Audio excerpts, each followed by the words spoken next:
కేవలం భారతదేశాన్ని ఇబ్బంది పెట్టడానికో, లేకపోతే భారతదేశం దగ్గర నా స్థాయి ఇది అని చెప్పుకోవడానికో పాకిస్తాన్ చేసినటువంటి ఈ ఇస్లాం నాటో కూటమి ఏదైతే ఉందో అది ఈరోజు బెడిసి కొట్టేయడం కాదు, టర్కీ వెన్నుపోటు పొడిసే పరిస్థితి తీసుకొచ్చేసింది. పాకిస్తాన్ ప్రజలు కూడా పాకిస్తాన్ గురించి గొప్పగా మాట్లాడుకోవడం విధంగా, షాబాజ్ షరీఫ్ గురించి ఓ అది ఇది అని మాట్లాడుకునే విధంగా ఈరోజు ఇస్లాం నాటో ఒక కూటమి, అంటే ఇస్లాం నాటో కూటమి లాంటిది ఏర్పాటు చేయాలని చేసినటువంటి ప్రయత్నాలు ఏవైతే ఉన్నాయో, సౌదీ అరేబియా, టర్కీ ఈ రెండు దేశాలతో మొత్తం పాకిస్తాన్ 3 దేశాలు మొదట ఒక ఒప్పందం, అంటే మొదట ఏమొచ్చేసి సౌదీ అరేబియా పాకిస్తాను సైనిక ఒప్పందాలు చేసుకున్నాయి. ఆ తర్వాత ఏమొచ్చేసి టర్కీ ఇందులో దూరింది. మొత్తం ఈ 3 కూడా ఒక నాటో కూటమిగా ఉన్నాయి. ఇంకా మిగతా 57 దేశాల్లో ఈ 3 పోతే మిగతా 54 దేశాల దగ్గరకు కూడా వెళ్ళి మాట్లాడాలనుకున్నారు. పాకిస్తాన్ ఎలాగో ఆఫ్ఘనిస్తాన్ దగ్గరికి వెళ్ళకపోయినా మిగతా దేశాలు టర్కీ కానీ సౌదీ అరేబియా కానీ ఆఫ్ఘనిస్తాన్తో మాట్లాడితే సమస్యల పరిష్కారం కూడా అవుతాయి. తద్వారా పాకిస్తాన్ మీద దాడులు ఉండవు. ఇస్లాం దేశాలన్నీ కూడా ఒక మంచి కలిసికట్టుగా ఉండాలో అనుకున్నారు. లేదా అనుకుంటే భారతదేశం దగ్గర నా స్థాయి అది ఒక 4 రోజులు చెప్పుకోవడానికైనా ఇది బాగుంటుంది కదా అన్న విధంగా ఆ యొక్క ఒప్పందం గురించి పాకిస్తాన్ ఉదరగొట్టేసింది. కానీ యూరోపియన్ యూనియన్ దేశాలు భారతదేశం వచ్చి చేసుకున్నటువంటి ఒప్పందం వల్ల మొత్తం ఈ భౌగోళిక పరిస్థితులు చాలా వరకు మారిపోయాయి. మన చుట్టూ ఉన్నటువంటి భౌగోళిక పరిస్థితులు, అది చైనా కావచ్చు, బంగ్లాదేశ్ కావచ్చు, పాకిస్తాన్ కావచ్చు, టర్కీ కావచ్చు. అయితే యూరోపియన్ యూనియన్ దేశాలతో చేసుకున్నటువంటి ఈ ఒప్పందానికి వీటికి ఏంటి సంబంధం? ఈరోజు టర్కీ ఎందుకు పాకిస్తాన్కి వెన్నుపోటు పొడిచిందంటే, యూరోపియన్ యూనియన్ దేశాల్లో టర్కీ ఉంది. అది 1966లో జరిగినటువంటి ఏదో ఒక ఒప్పందంలో టర్కీ అందులో తలదూర్చింది. అంటే యూరోపియన్ యూనియన్ ఎవరితో ఏ విధమైనటువంటి ఒక ఒప్పందం చేసుకుంటుందో ఆ ఒప్పందంలోకి ఇప్పుడు టర్కీ వస్తుంది. అంటే ఇప్పుడు మనం ఫ్రీ ట్రేడ్ చేసుకున్నాం. ఈయూతో మనం ఎప్పుడైతే ఈ ఫ్రీ ట్రేడ్ చేసుకున్నామో ఇప్పుడు టర్కీ కూడా మనకి ఎటువంటి సుంకాలు లేకుండా మన వస్తువులు అది దిగుమతి చేసుకోవాల్సి ఉంటుంది. కానీ టర్కీ నుంచి భారత్కి ఎగుమతి అవుతున్నటువంటి వస్తువులకి మాత్రం మనం ఎంత సుంకాలు వేస్తున్నామో అంత సుంకాలు ఖచ్చితంగా ఉండాల్సిందే. ఇక్కడ మళ్ళీ సుంకాలు తగ్గించడానికి లేదు. ఎందుకంటే యూరోపియన్ యూనియన్ దేశాలతో ఉంది తప్ప ఇక్కడ మనతో ఒప్పందం చేసుకోలేదు. ఇది ఒకటి.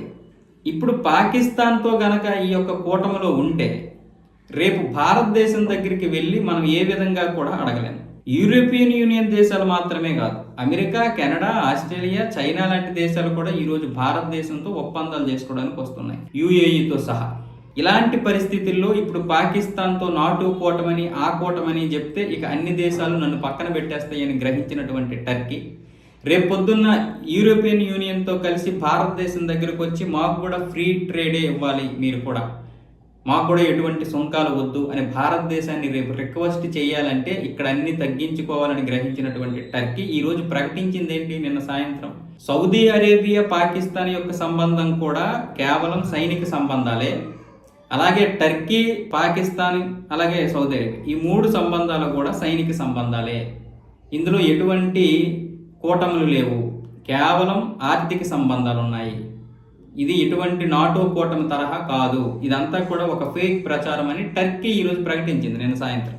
అంటే పాకిస్తాన్తో సౌదీ అరేబియా ఏం చేసుకుంది అంటే అసలు వాస్తవంగా మా దేశం మీద దాడి చేస్తే 2 దేశాల మీద అన్నారు కదా, అదంతా తూచు.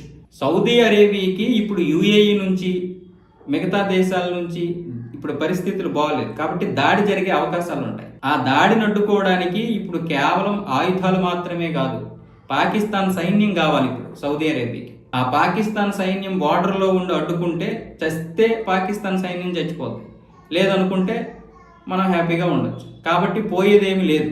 అందుకని ఇప్పుడు సైన్యం కావాలి అద్దె ప్రాతిపదికనని కొంత డబ్బు ఇచ్చి ఇప్పుడు పాకిస్తాన్ నుండి ఆ సైన్యం తెచ్చుకుంటున్నారు. అలాగే ఇప్పుడు పాకిస్తాన్ ఏమొచ్చేసి సౌదీ అరేబియాకి కొంత డబ్బు ఇవ్వాలి. వీళ్ళు ఇప్పుడు డబ్బు ఇచ్చే పరిస్థితుల్లో లేరు, వడ్డీ కూడా కట్టలేమన్నంత పరిస్థితుల్లో ఉన్నారు.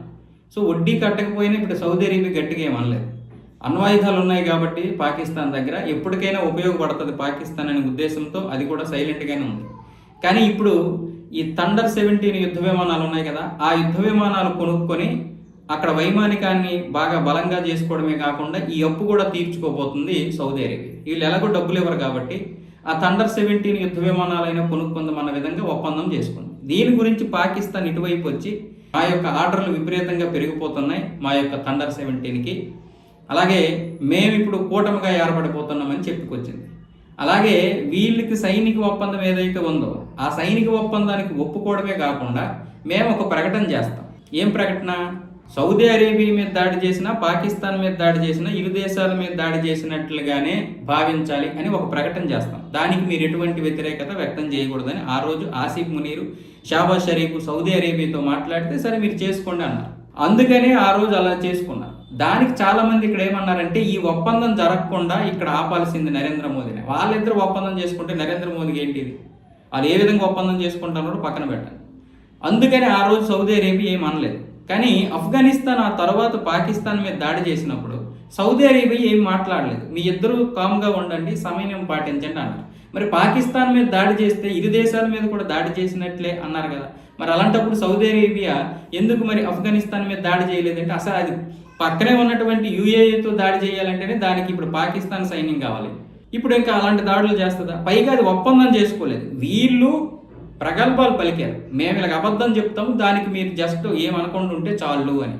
అది ప్రపంచంలో ఒక పెద్ద దౌత్యం జరిపినట్లుగాను, లేకపోతే పాకిస్తాన్ విపరీతమైనటువంటి ఒక ముందడుగు వేసింది అన్న విధంగాను, విపరీతమైనటువంటి అభివృద్ధి సాధిస్తుంది అంటే థండర్ 17 యుద్ధ విమానాలు అమ్మి, అలాగే ఈ ఒప్పందాలు చేసుకుని వ్యూహాత్మకంగా వ్యవహరిస్తుంది అని పాకిస్తాన్లో ప్రజలు కూడా షాబాజ్ షరీఫ్ గురించి మాట్లాడుకోవాలి. అలాగే భారతదేశం కూడా ఒక సందిగ్ధంలో పడిపోవాలన్న విధంగా ఆ రోజు చేసినటువంటి ప్లాన్ ఆ ఒక్క నెల రోజులైతే కొంచెం సక్సెస్ అయింది. కానీ రాత్రి మొత్తం గాలి తీసేసింది టర్కీ. సౌదీ అరేబియా కూడా దీని మీద ఎటువంటి ప్రకటన చేయలేదు. మాది సైనిక ఒప్పందమో లేకపోతే ఆర్థిక ఒప్పందమో కాదు, మాది కూటమే అని సౌదీ అరేబియా కూడా ప్రకటన చేయలేదు. సౌదీ అరేబియాకి కావాల్సింది పాకిస్తాన్ సైన్యం, సౌదీ అరేబియాకి కావాల్సింది పాకిస్తాన్ అణ్వాయుధాలు. అంతేగాని పాకిస్తాన్ మీద దాడి చేస్తే మా మీద కూడా దాడి చేసినట్లు అని సౌదీ అరేబియా ఎలా అంటారు? భారతదేశం దాడి చేసింది అనుకోండి, రేపు పొద్దున్న సౌదీ అరేబియా ఇక్కడికి వచ్చి దాడి చేస్తుందా? వాణిజ్య ఒప్పందం క్లోజ్ చేసింది అనుకోండి సౌదీ అరేబియాకి, భారత్ కూడా ఎక్కడ కీలు అక్కడ విరిచేస్తాం. మనకు నష్టం రావచ్చు, కానీ మనము దెబ్బ కొట్టగలుగుతాం. కానీ ఈరోజు యూరోపియన్ యూనియన్ దేశాలతో జరిగినటువంటి ఈ ఒప్పందం వల్ల అసలు భారతదేశానికి ఎటువంటి చర్య లేకుండా, అంటే భారతదేశం ఎటువంటి చర్య చేపట్టకుండానే ఈరోజు ఎవరి కీలు వాళ్ళు విరిచేసింది. ఈరోజు టర్కీ పాకిస్తాన్కి వెన్నుపోటు పడాల్సిన అవసరమో లేకపోతే పాకిస్తాన్కి షాక్ ఇవ్వాల్సినటువంటి అవసరం ఎందుకు వచ్చింది? ఈ డీల్ వల్ల. భారతదేశం ఏమైనా ఇలాంటి డీల్ చేసుకొని పాకిస్తాన్ని టర్కీని ఇరికించాలనుకుందా? లేదు. భారతదేశం బాగుపడాలని ఈ డీల్ జరిగింది. కానీ ఈ డీల్ వల్ల వాళ్ళకి వాతలు పెట్టడం జరిగింది, అంటే వాళ్ళకి వాసిపోయింది. ఈరోజు బంగ్లాదేశ్ కూడా అంతే. ఈరోజు పాకిస్తాన్ బంగ్లాదేశ్కి నేరుగా కూడా నష్టం. ఎందుకు? యూరోపియన్ యూనియన్ దేశాలతో మనం ఎటువంటి టారిఫ్లు లేకుండా 96% దిగుమతులు ఎగుమతులు చేసుకుంటే ఆ విధంగానే వీళ్ళకు కూడా ఇప్పటి వరకు ఉన్నటువంటి డిమాండ్ తగ్గిపోతుంది. మనకు ఒక 12-15% టారిఫ్లు ఉన్నాయి కాబట్టి ఇప్పటి వరకు మన వస్తువులు ధరలు ఎక్కువ ఉండేవారు, దానివల్ల గిరాకీ తక్కువ ఉంది. అందువల్ల పాకిస్తాన్ బంగ్లాదేశ్ బాగుపడ్డాయి. ఇప్పుడు మన యొక్క నాణ్యత కలిగినటువంటి బట్టలు లేదా నాణ్యత కలిగినటువంటి వస్తువులు పాకిస్తాన్ బంగ్లాదేశ్ కంటే ఇంకెక్కువ ఎగుమతులు అవుతాయి కాబట్టి అది ఇంకా పెద్ద ప్రమాదం ఆ రెండు దేశాలకి. ఇది కదా కర్ర కాల్చి వాత పెట్టడం కూడా కాదు ఇది. నన్ను మనం కర్ర కాల్చలేదు, వాత పెట్టలేదు, కానీ మనం చేసుకున్నటువంటి ఒప్పందాల వల్ల వీళ్ళందరికీ ఈ విధానమైనటువంటి వాతలు పడ్డాయి.